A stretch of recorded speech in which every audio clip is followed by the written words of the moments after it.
자, 제막매가를 한번 정리해 보도록 할게요. 이전에 한번 우리 서정 갈래의 흐름에 대해서 한번 알아보도록 하겠습니다.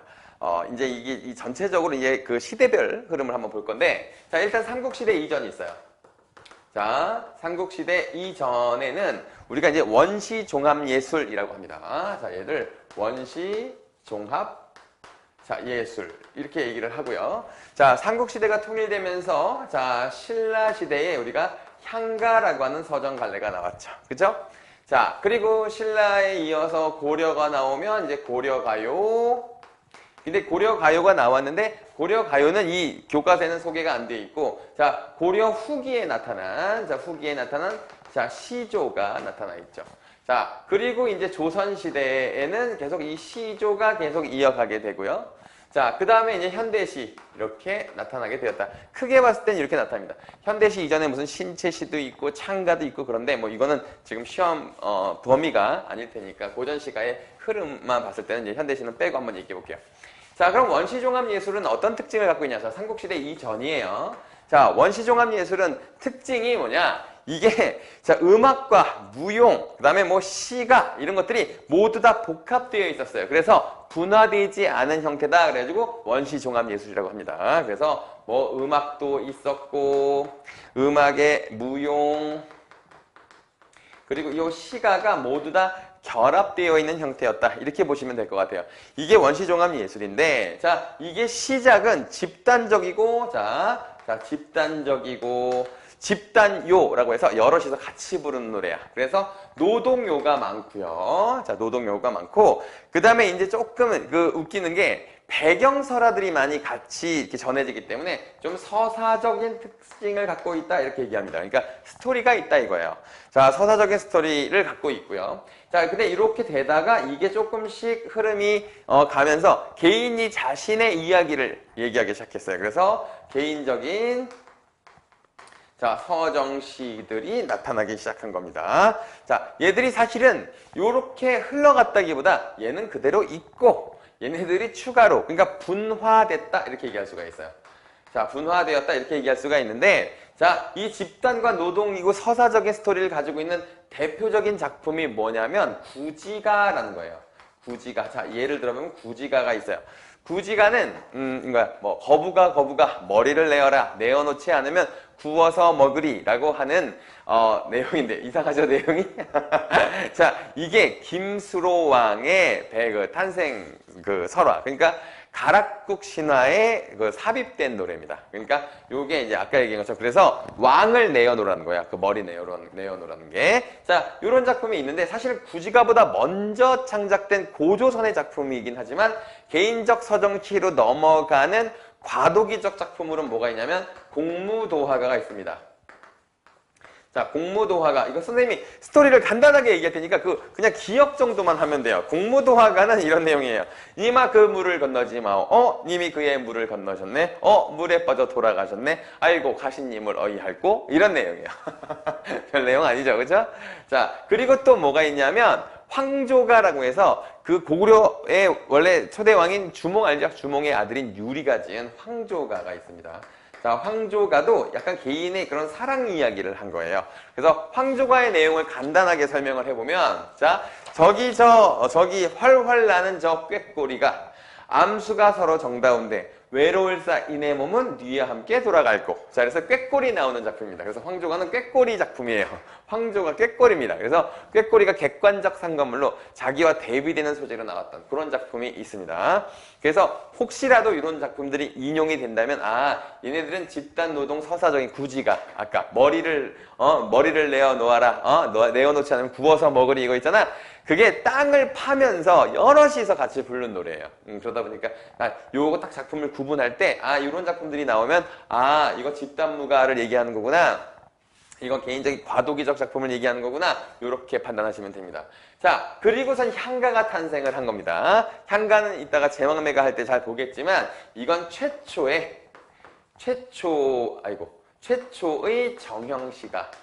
정형시가다 이렇게 볼 수가 있는 거예요. 최초의 정형시가고, 얘가 이제 향찰로 표기가 되었죠. 향가라고 하는 말이 약간 의미가 변한 갈래예요.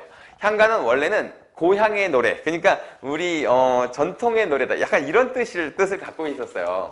이게 좀 특이하죠, 그렇죠? 그런데 나중에 이걸 향찰로 적어서 향가야 약간 이런 식으로 의미가 조금 바뀌었습니다. 그래서 우리나라 고유의 노래다라는 뜻에서 향찰로 표기된 우리 노래다 약간 이런 식으로 바뀌었죠. 그래서 이거는 여러분 잘 알다시피 사구체, 팔구체, 십구체 이렇게 나타나는데 사구체가 가장 원시적인 형태고 과도기적 형태고 십구체가 가장 완성된 형태인데 제망매가는 십구체 향가인 거 알고 계시죠? 사구체 그러니까 가장 최초의 향가는 뭐냐면 사구체 향가인 서동요라는 작품이 있습니다. 자, 서동요는 그 백제무왕의 이야기예요. 그래서 서동 그 맞둥 그러니까 말을 파는 아이의 이야기하거든요. 선화공주 나오는 거. 선화공주 나오는 게 최초의 향가이고 최초의 정형시가가 남아있는 것이다. 이렇게 보시면 될 것 같아요. 그리고 이제 고려가요가 나오는데 고려가요는 시험 범위가 아니니까 사실 고려가요는 이제 평민들의 작품으로서 후렴구가 있는 자 평민의 작품으로서 자 후렴구가 있는 자 이런 작품을 우리가 고려가요라고 하고요. 후기에 시조가 나타났는데 시조가 자 일단 시조는 평시조 그다음에 연시조 자 사설시조 이렇게 나오잖아요. 자 그런데 요 이 세 개의 이 갈래가 자 이제 평시조 같은 경우에는 고려 후기부터 조선 전체 그리고 현재까지 지어지고 있는 거거든요. 그래서 이 시조는 가장 지금까지 창작이 되고 있는 그런 갈래라고 보시면 될 거예요. 그래서 평시조는 이제 3장 6구에서 이게 세 줄로 짓는 거. 자, 이게 평시조고. 연시조 같은 경우에는 요 세 개짜리가 되게 여러 개 붙어 있는 형태고. 사설시조는 중간이 이렇게 긴 형태인데 뒷부분도 길거나 다른 부분도 길어질 수 있어요. 어쨌든. 자, 얘네들도 다 정형시입니다. 자, 그리고선 이제 이 서정 갈래가 이렇게 정리가 되는 건데 자, 요게 이제 이 흐름에 따라서 가끔 물어볼 수 있는 것들이 좀 나오기도 하고 하니까 자, 그래서 향가 같은 경우에는 뭘 물어볼 수 있냐면 얘가 이제 어떤 주제를 주로 다뤘느냐. 그래서 나라에 대한 걱정, 임금에 대한 걱정, 그 다음에 불교적 이런 색채를 가지고 있다라는 그런 내용이 가끔 나올 수는 있겠죠. 자, 이게 이제 전체적인 흐름인데 이 흐름을 조금 알고 있는 상태에서 다른 작품과 비교할 수 있는 그런 능력을 가지셨으면 좋겠습니다. 자, 그러면 본격적으로 제망매가 한번 들어가 볼게요. 자, 그럼 제망매가 한번 해볼까요? 자, 선생님 파이널 정리를 하고 있는 거긴 하지만 그래도 최대한 빼먹지 않고 설명하기 위해서 할 텐데 다만 혹시나 잘 이해가 안 가는 부분이 있으면 뭐 댓글로 질문을 하셔도 좋고 아니면 학원에 찾아와서 질문하셔도 좋습니다. 자, 그럼 제망매가 한번 가보겠습니다. 자, 제망매가는 자 일단은 갈래부터 한번 생각해 볼게요. 갈래. 자, 이거 향가죠. 자, 향가인데 얘는 19채의 향가입니다. 자, 아까 얘기했듯이 자, 이 향가라고 하는 게 4구체, 8구체, 19채가 있는데 가장 원시적인 형태가 4구체, 8구체는 과도기적 작품, 19채 향가가 가장 완성된 형태다. 자, 완성된 형태다. 이렇게 평가를 받습니다. 자, 아까 얘기했듯이 이 향가는 원래 우리 고유의 노래라는 뜻이었다가 향찰로 기록된 노래다. 약간 이런 식으로 의미가 바뀌었죠. 자, 그러면 얘는 자, 표기 방식이 어떻게 되는지 봅시다. 자, 표기는 향찰로 표기를 했다. 이렇게 얘기를 할 수가 있어요. 자, 이 향찰이라고 하는 것은 한자의 의미나 자, 또는 뜻을 빌려서 쓴 자, 이 문자의 형식입니다. 그래서 이걸 우리가 뭐라고 하냐면 얘를 차자원리라고 합니다. 차자라고 하기도 해요. 차는 빌리다 라는 뜻이에요. 자는 글자.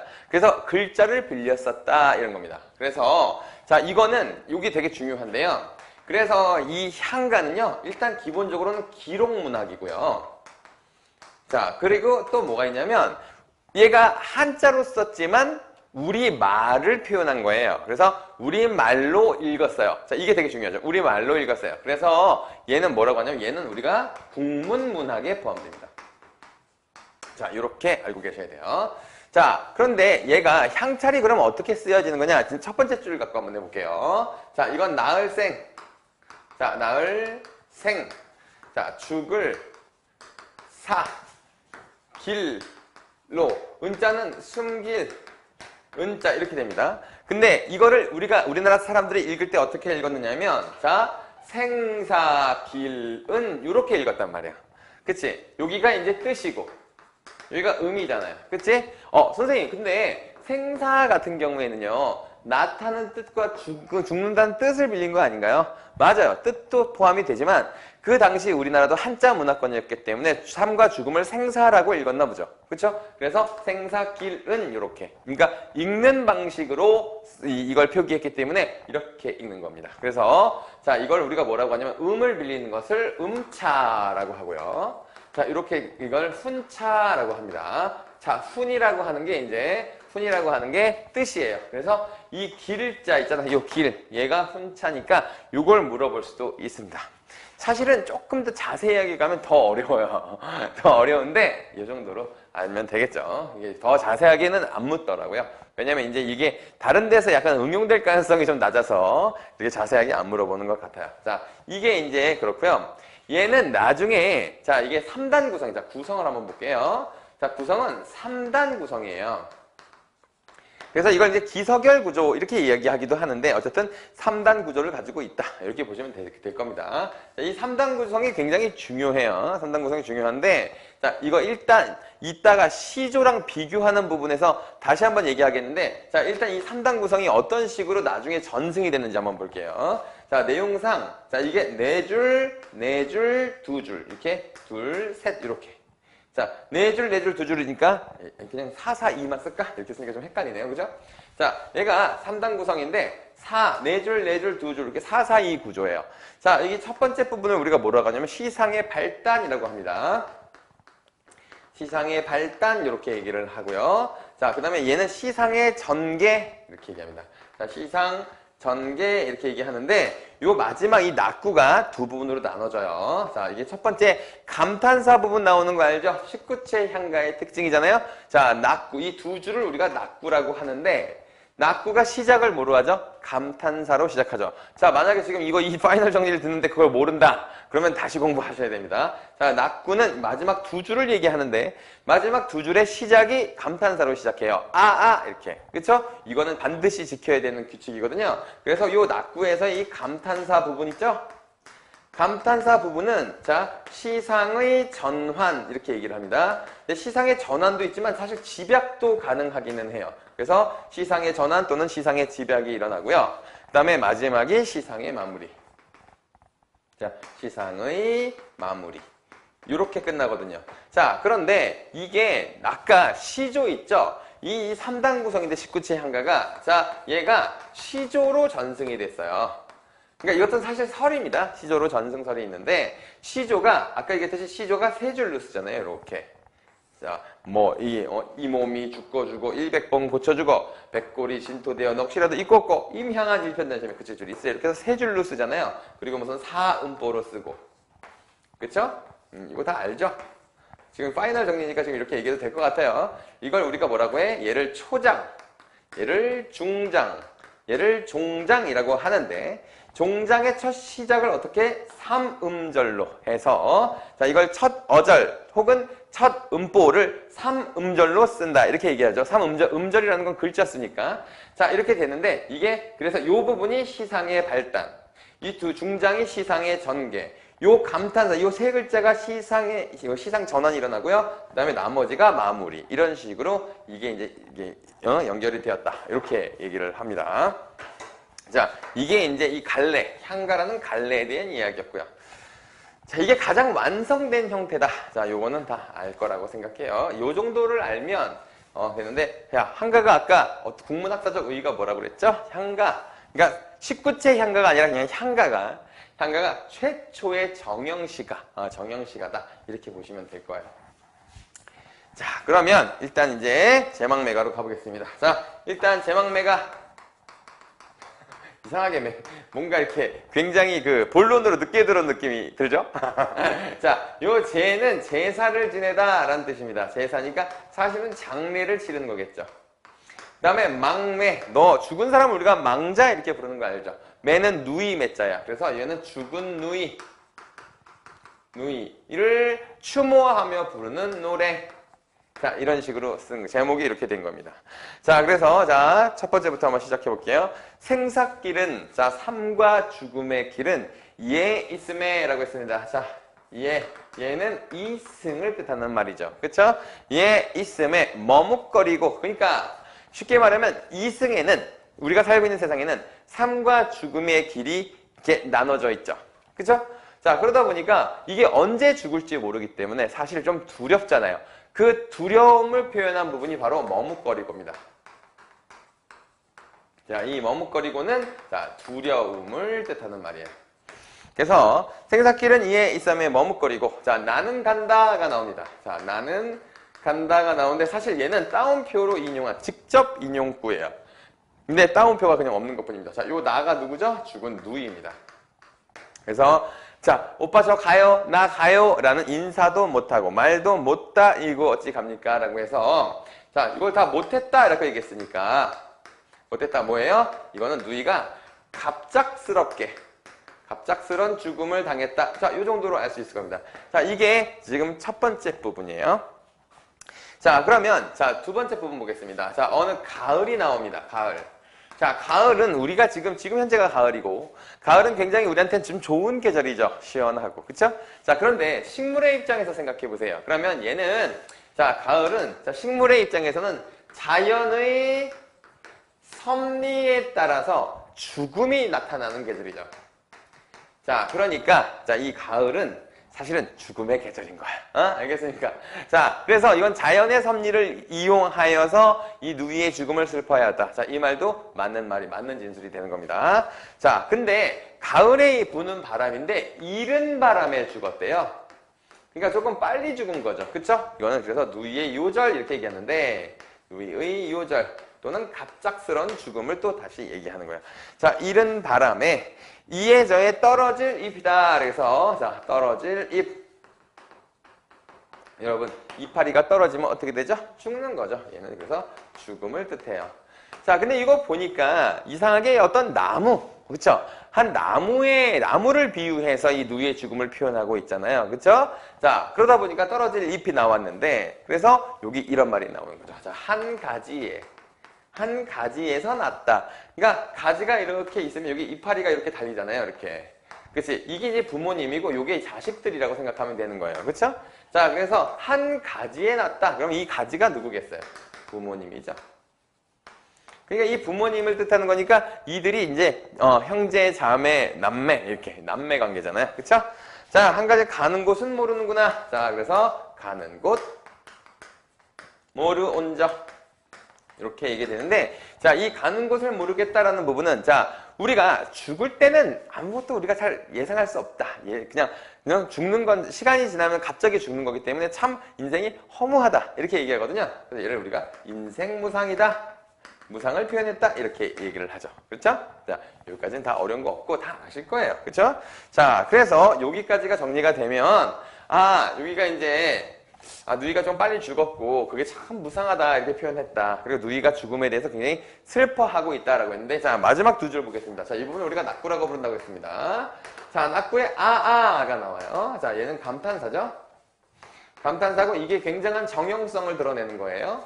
그래서 이게 낙구의 시작을 감탄사로 한다는 이 규칙을 모든 19치 향가가 지키고 있다는 겁니다. 자, 그러면 자, 이 부분이 뭐죠? 얘가 시상의 자, 전환이 나타난다라고 하는데 자, 이거 뭐냐면 이게 이 시상의 전환이라고 하면 누이의 죽음에 대한 슬픔을 얘기하다가 이 낙구 이후에는 재회를 희망한단 말이에요. 재회를 희망하기 때문에 시상이 전환되었다 이렇게 얘기를 하고요. 그러면 이게 이렇게 되겠죠. 근데 시상의 집약을 하고 판단할 수 있어요. 시상의 집약이라고 보면 얘가 어떻게 될까요? 그냥 슬픔이 이렇게 위에 있는 슬픔을 딱 한 방에 모아서 얘기하는 거야. 그러면 얘가 시상의 집약 이렇게 해석될 수가 있겠죠. 그래서 얘는 두 가지가 다 되는 겁니다. 두 가지가 다 돼요. 자, 미타찰.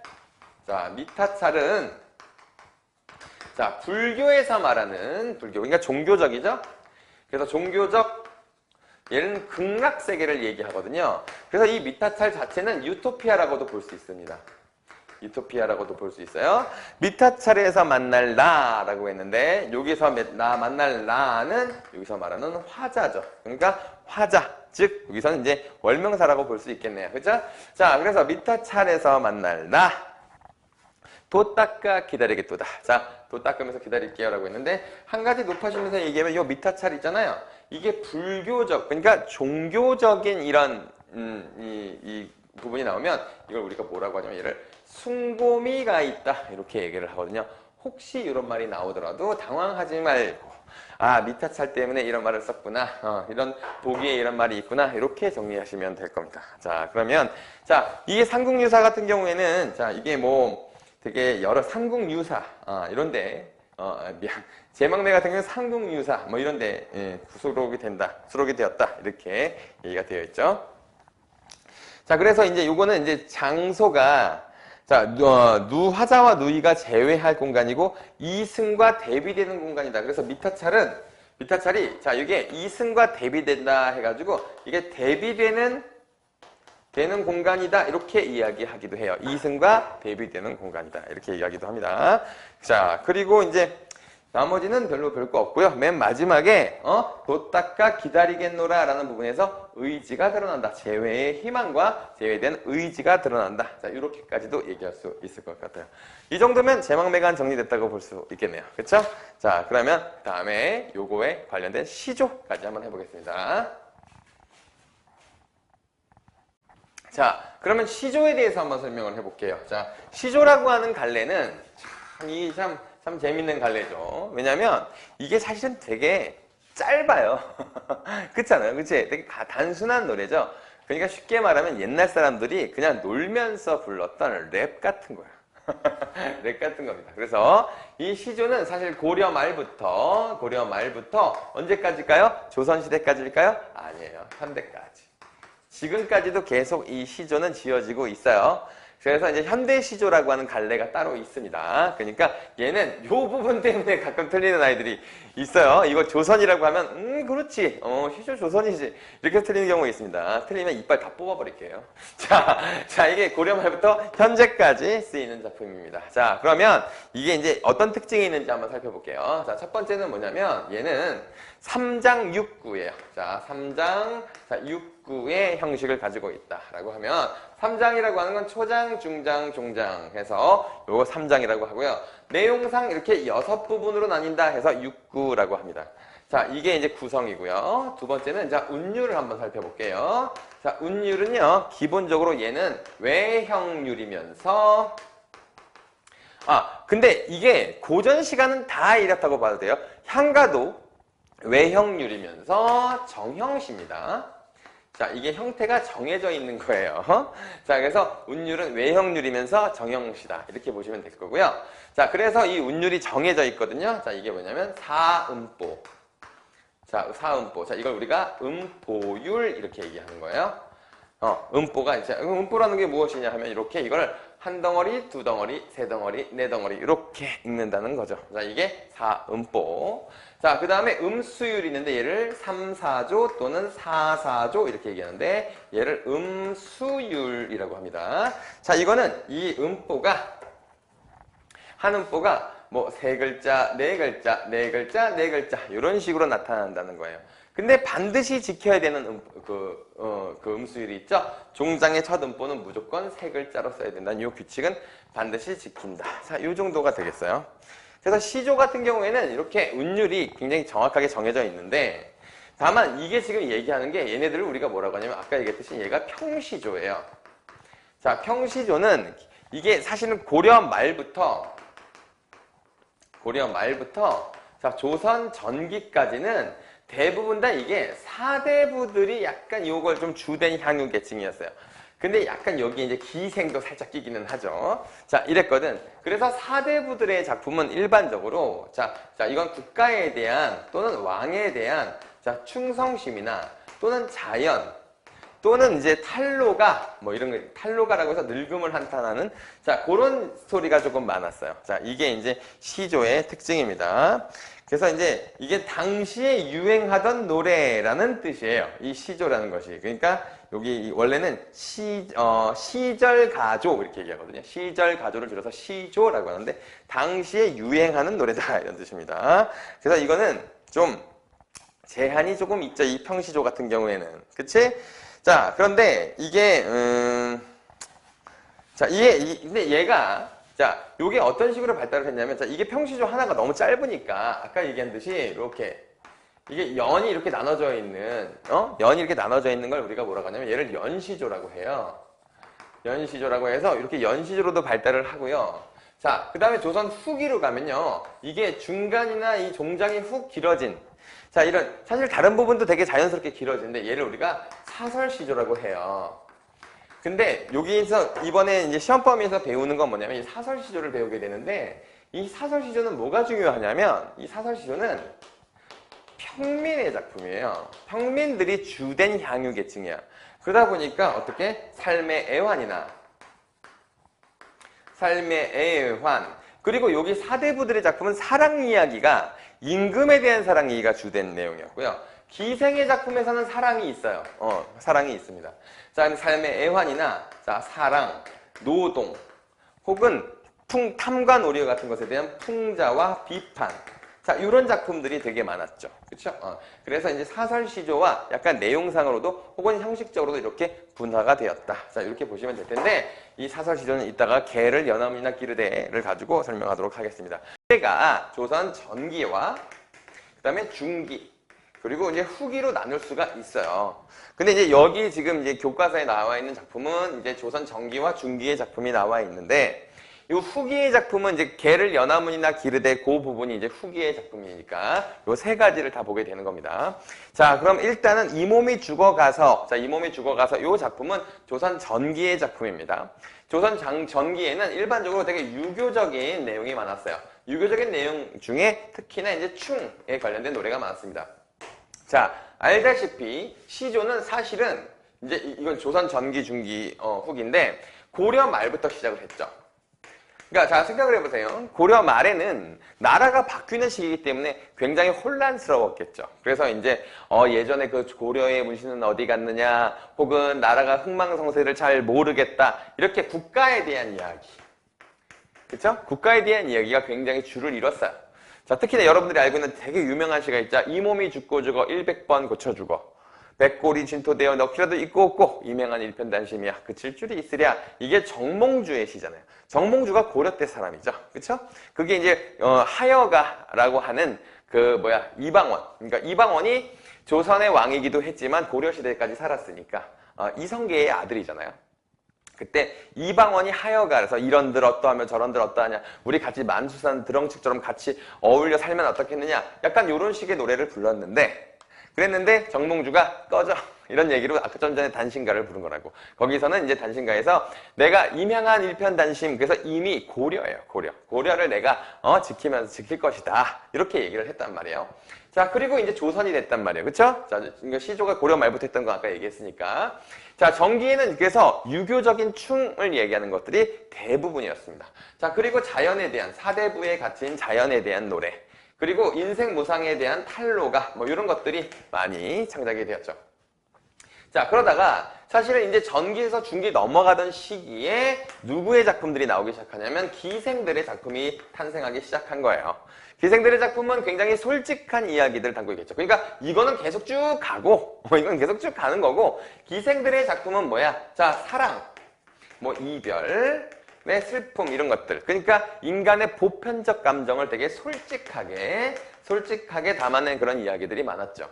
자, 그래서 이것도 이렇게 쭉 가는데 후기에 가게 되면 이 후기에는 평민들의 의식이 성장을 하게 됩니다. 자, 우리가 조선 후기라고 하는 건 임진왜란 이후를 얘기하는 거잖아요.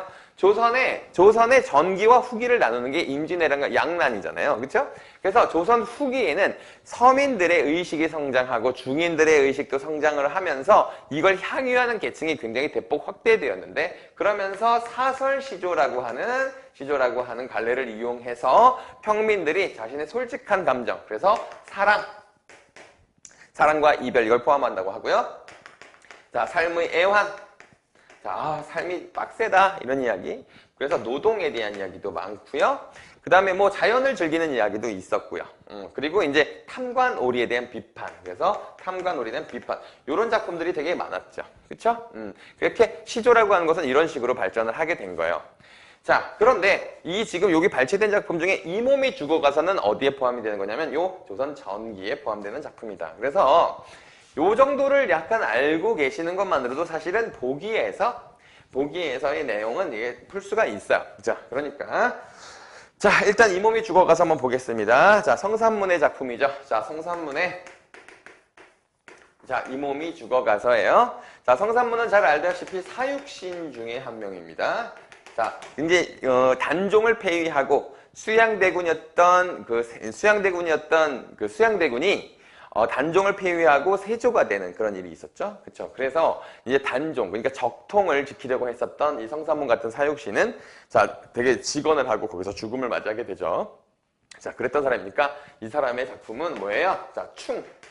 그리고 절개. 자, 절개. 자, 이걸 노래한 작품입니다. 뭐 이거 다 아니까 간단하게 볼게요. 이 몸이 죽어가서 무엇이 될꼬 하니? 라는 말이 있습니다. 자, 거기는 무슨 사상에 들어가 있죠? 자, 윤회 사상이 되는 겁니다. 윤회 사상에 들어갑니다. 그래서 자, 이 몸이 죽어가서 무엇이 될꼬 하니? 라고 하는 부분은 이 윤회 사상이니까 불교적인 내용이 들어간 거다라고 볼 수도 있는 겁니다. 복례산 제일봉에, 자, 복례산 제일봉에 낙락장송이 되어 있어서, 자, 낙락장송이라고 하는데, 이건 아주 큰 소나무를 뜻하는 말이에요. 그쵸? 자, 그래서 이거는, 자, 지조와 절개를 상징하죠. 자, 지조와 절개를 상징합니다. 그래서 시적 화자가 죽고 나서 되고 싶은 거예요. 그렇죠? 그래서 이게 화자가 되고 싶은 모양이죠. 자, 그래서 백설이 망공곤하다라고 했는데 이 백설이라고 하는 건 부정적인 의미를 가지고 있죠. 그래서 이제 이게 그 수양대군을 상징한다고 봐도 되고 수양대군의 세력을 상징한다고 볼 수도 있고 그 다음에 부정한 세력이다 이렇게 볼 수도 있는 겁니다. 그래서 부정한 세력 이렇게 볼 수도 있겠죠. 자, 백설이 망공곤하다라는 건 온 세상을 다 덮칠 때. 그러니까 이게 이제 이 부정한 이 기운이 온 세상을 다 덮쳐도 나는 변치 않겠다라는 거야. 자, 낙락장송에서 여기 이 소나무 있잖아요. 그렇죠? 자, 근데 이 지조와 절개를 상징한다고 했는데 이 소나무의 특징이 뭐죠? 사철나무이기 때문에 나는 변하지 않는다라고 하는 의미가 들어가는 거예요. 그렇죠? 그래서 백설이 망공곤하여도 할제 독야청청하리라. 독야청청하리라라고 하는 건 나 혼자라도 푸르름을 유지하겠다. 이런 뜻이 되는 거겠죠. 그렇죠? 변하지 않는다. 그래서 독야청청 혼자서도 푸르르게 하겠다. 이런 얘기가 되겠습니다. 자, 그래서 이제 여기가 이제 굉장히 충성심과 절개를 드러난 조선 전기의 작품을 본다고 보실 거고, 그 대표한다고 보실 거고, 그 다음에 동짓달 기나긴 밤이라고 하는 황진이의 시조는 조선 중기의 시조로서 사랑에 대한 이야기. 자, 그런 사랑에 대한 이야기고, 그리고 이제 약간 솔직한 서민들의 약간 솔직한 이야기를 하고 있는 작품이다. 해서 자, 동짓달 기나긴 밤으로 가보겠습니다. 자, 그 다음에 두 번째 시조가 아까 내가 기생의 작품이 있다 그랬잖아요. 그쵸? 이게 기생의 작품입니다. 자, 황진이의 작품이죠.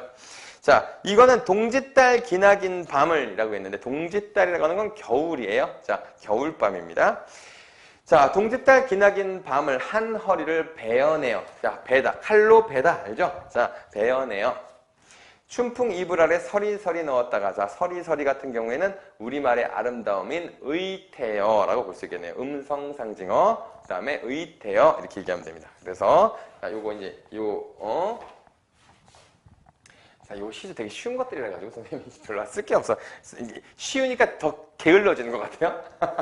자, 이게 동짓달 기나긴 밤 이렇게 얘기했잖아요. 그치? 동짓달 기나긴 밤이라고 하는 건 사실 시간이잖아. 그래서 얘는 실제로는 물리적 실체가 없는 애죠. 근데 얘를 어떻게 한다? 베어낸다라고 했지? 베어낸다. 이렇게 얘기했잖아? 베어낸다. 자, 시간을 뱄다. 물리적 실체가 없는 걸 뱄다고 표현했으니까 얘를 우리가 뭐라고 하냐면 형상화라고 얘기하죠. 자, 요거가 사실 여기선 포인트예요. 형상화. 그러니까 물리적 실체가 없는 걸 실체가 있는 것처럼 표현했다. 이 말이죠. 자, 춘풍 이불은 자, 봄에 쓰던 이불이니까 지금 겨울이잖아. 그러니까 안 쓴 이불을 이렇게 쌓아뒀겠지. 거기다가 서리서리 넣었다가 라고 했습니다. 자, 서리서리. 근데 밑에 나온 김에 자, 구비구비죠. 그치? 구비구비. 이거는 음성상징어 이렇게 얘기하는데. 음성상징어고 얘네들은 둘 다 의태어예요. 자, 모양을 표현한 말이죠. 모양을 흉내낸 말. 자, 얘는 이렇게 쓴 게 우리말의 자, 아름다움을 표현했다라고 했는데 사실은 이게 관동별국 같은 경우에도 지명을 제외하고는 우리말을 되게 적극적으로 사용했거든요. 자, 그런 점에서 약간 공통점이다 이렇게 볼 수도 있겠습니다. 어거지로 맞춰보면 그렇다는 거죠. 자, 그 다음에 어로님. 자, 오신 날 밤에 구비구비 펴리라. 그래서 내가 사랑하는 님이 오면 지금 혼자 있는 밤이 너무 쓸데없이 길잖아. 그러니까 그거 잘라놨다가 자, 님이 오신 날 그걸 펴가지고 붙여서 쓰겠다 이런 뜻이거든요. 근데 이게 사실은 되게 약간 야한 내용이에요. 왜냐하면 얼다가 사랑하다라는 뜻이거든요. 자, 예전에 그 조선시대에는 사랑하다라는 단어가 3개 있어요. 진짜로 사랑하다가 있고요.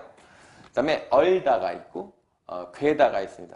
여기서 괴다 같은 경우는 약간 좀 그리움과 관련된 괴다예요. 그래서 이건 이제 정신적 사랑. 근데 여기서 얼다는 육체적 사랑을 뜻하는 거예요. 그래서 좋죠? 그래서 육체적 사랑인데 그 님이 오시는 날에 길게 쓰겠다 이런 얘기가 되는 겁니다. 그래서 얘기가 이렇게 대비됩니다. 그래서 동짓달 기나긴 밤과 어른님 오신 날과 이 중간에 있는 춘풍이불 요거 겨울이니까 봄이 대비돼 이렇게 생각하시면 안 됩니다. 동짓달 기나긴 밤과 어른님 오신 날 밤 요 두 밤이 대비되는 시간인 거예요. 알겠죠? 자, 그래서 아까 그 미타 찰에서는 대비되는 공간이 있었잖아요. 그 제왕매가에서는 얘는 대비되는 이렇게 시간이 있습니다. 자, 이렇게 보시면 되겠고요. 자, 뭐 여기서는 뭐 딴 거는 별로 볼 거 없어요. 이 정도만 보시면 됩니다. 자, 그러면 이게 평시조 4대부의 작품과 그래서 10년을 경영하는 4대부의 작품으로서 무라일체 자연을 표현하는 노래였다면 얘는 지금 기생의 작품으로서 사랑에 대한 이야기였잖아요. 자, 그러면 이제 사설시조. 아까 사설시조. 삶의 애환과 사랑, 노동, 풍자와 비판이 있다고 하는 거 있잖아요. 자, 이 작품 중에 하나인 개를 연화문이나 기르되 한번 보겠습니다. 자, 이거는 이제 사설시조다. 이게 또 중요하겠죠? 자, 그러면 봐봐. 자, 개를 연화문이나 기르되. 자, 얘는 사설시조예요. 자, 사설시조는 기본적으로 여기 사랑에 대한 얘기인데 어떤 이런 것들이 다 뭐냐면 굉장히 해학적으로 쓰였다는 특징이 있어요. 아니 모두 다 그런 건 아닌데 얘가 해학성이 되게 두드러지거든요. 그래서 얘가 되게 재밌습니다. 자, 여기 이제 사설시조인데 자, 이 개는 잘못이 없어요. 잘못이 없는데 님을 대신해서 원망을 받는 존재입니다. 자, 그래서 봐봐요. 개를 연화문이나 10마리가 넘게 기르되 요게같이 얄미우랴. 자, 얄미우랴에다가는 자, 서리법 이렇게 쓰시면 됩니다. 자, 미운님이 오면은 꼬리를 자, 여기는 대비되는 사람이 등장을 해요. 미운님이 오면 이 개가 좋아서 날뛴다는 거야. 꼬리를 팍팍 치며 띠랑나리랑 반겨서 내닫고 고운님 오면은 이렇게 해서 두 개 고운님과 미운님 이렇게 대비되는 인물이 등장을 합니다. 그래서 자, 미운님 요즘 말로 쓸게요. 고운님 이렇게가 서로 대비되잖아요. 그쵸? 자, 그런데 이 개가 반응이 미운님이 오면은 좋아하고 고운님이 오면은 컹컹 짖어서 내쫓아요. 그치? 꽉 치죠? 자, 그래서 자, 고운님이면 뒷발을 버동버동 무르락 나르락 캉캉 짖어서 라고 하는데 자, 여기도 자 보면은 자 봐봐요. 회회 치며 자, 회회 자, 버등버등 이런 말들이 있죠. 이거 다 음성 상징어죠. 그리고 얘는 의태어예요. 자, 그리고 여기 보면 뭐 캉캉 짖어서 자, 캉캉은 어때요? 캉캉은 의성어. 얘는 의태어. 요걸 합쳐서 음성 상징어 이렇게 얘기하는 거야. 자, 이렇게 되겠지. 그치? 자, 그래서 약간 현장감이 느껴지잖아요. 그치? 얘네들이 이렇게 쓰니까 현장감이 잘 드러나죠. 뭔가 진짜로 있는 것처럼. 그래서 버동을 캉캉 짖어서 돌아가게 한다. 내가 쉰밥이 그릇그릇 난들 내가 밥이 썩어 남아 돌아도 네 줄 밥은 없다. 있으랴. 이것도 서리법. 이렇게 되는 거죠. 되게 재밌죠? 왜냐하면 걔가 실제로 이게 걔 때문에 못 오겠어? 야, 사랑하는데 걔 때문에 안 온다고? 그럼 찌질해지니까 걔랑은 헤어져야지. 그쵸? 아니 걔가 지낸다고 여자친구를 안 만나러 가면 걔랑 무조건 헤어져야 되는 거 아니에요? 좀 무섭긴 하죠. 자, 그렇지만 어쨌든 이 개는 실제로 개가 잘못했다는 뜻이 아니겠죠. 님이 오지 않는 것에 대한 슬픔을 얘기하는 거겠지. 그치? 그래서 굉장히 해학적이고 좀 과장되게 표현이 돼 있어요. 그쵸? 자, 그래서 얘는 되게 해학적이고 과장적이다. 그래서 해학적이고 그다음에 과장적이다. 자, 요 정도가 특징이다라고 볼 수 있겠네요. 그러니까 이게 이제 이 사설 시조를 정리하면 요 정도가 되는 거예요. 아시겠나요? 자, 그러면 이렇게 보면은 이제 얘가 우리가 말하는 이제 시조 부분까지 다 보게 된 겁니다. 자, 그럼 시조를 봤으니까 이제 이걸 이어서 가는 한번 하관이라고 하는 작품을 한번 보는데, 이 하관이라고 하는 작품은 이제 사실은 제망매가랑 되게 연관이 좀 있어요. 그래서 제망매가랑 연관해서 한번 생각해 보도록 하겠습니다. 자, 하관으로 가볼게요.